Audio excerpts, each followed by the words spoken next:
महाराष्ट्र में एक परम भागवत हुई जनाबाई। उनकी कथा कई बार सुनाई है मैंने, लेकिन जनाबाई के साथ में ठाकुर जी ने कैसी लीला की सुनो। जनाबाई श्री नामदेव जी के घर पर रहती थी। नामदेव एक महाराष्ट्र के बहुत बड़े संत हुए। तो नामदेव जी के यहां रहती थी।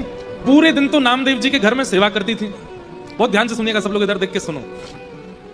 पूरे दिन तो नामदेव जी के यहां सेवा करती थी और शाम को नामदेव जी कीर्तन करते थे और उस कीर्तन में असंख्य वैष्णव नृत्य करते थे।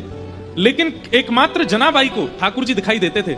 नामदेव जी जब कीर्तन करते तो ठाकुर जी नाचते हुए आते थे और खूब जोर से नाचते थे। कहते हैं श्री जनाबाई मंदिर नहीं जाती थी। तो नामदेव जी ने एक दिन टोका, ए जना तू मंदिर क्यों नहीं जाती? बोले मंदिर वो जाए जिनको ठाकुर जी बाहर नहीं मिलते, मुझसे तो रोज मिलने आते हैं। आप जब शाम को कीर्तन करते हो इतने सारे वैष्णव आते हैं, तब बीच में पीतांबरी पहन करके विठोबा भी आते हैं, विठल भी आते हैं और आके नृत्य करते हैं। तो सब लोग सोचते थे छोटी लाली है, ऐसी बात बनाती है, लेकिन ये वास्तविकता थी। ठाकुर जी आते थे, रोज नाचते थे।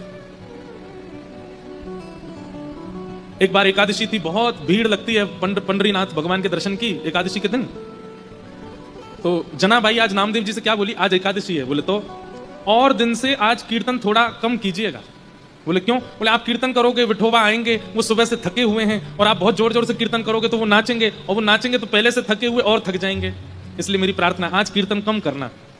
तो सब लोग कहते, बोले अरे जना तू कैसी बात करती है, बल्कि आज तो एकादशी, आज तो और दिन से ज्यादा कीर्तन होगा। तो जनाबाई रोती थी, चरण पकड़ लेती थी। बोले मैं आपके हाथ जोड़ रही हूं, आज कीर्तन कम करना, नहीं तो विठोबा के पांव में दर्द हो जाएगा।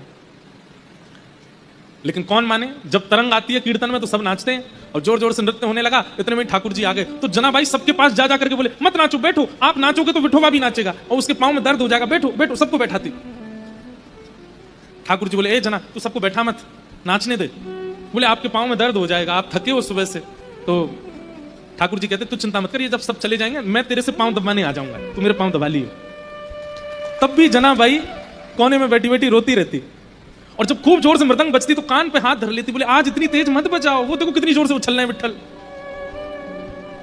जब सब चले जाते, सब सो जाते, रोती रोती जनाबाई पुकारती कब आओगे, मुझे पांव दबाना है। तेल लेकर के बैठती, घी लेके बैठती।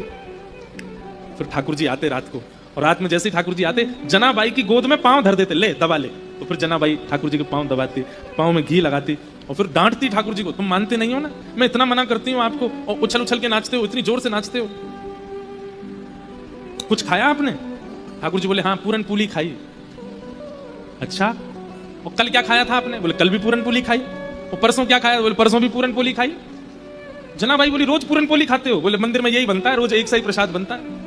तो जनाबाई बोली मैं कुछ और बना के खिलाऊं? तो ठाकुर जी बोले बनाओ। जनाबाई बनाने लगी। ठाकुर जी बैठे थे तो जनाबाई बोली बैठ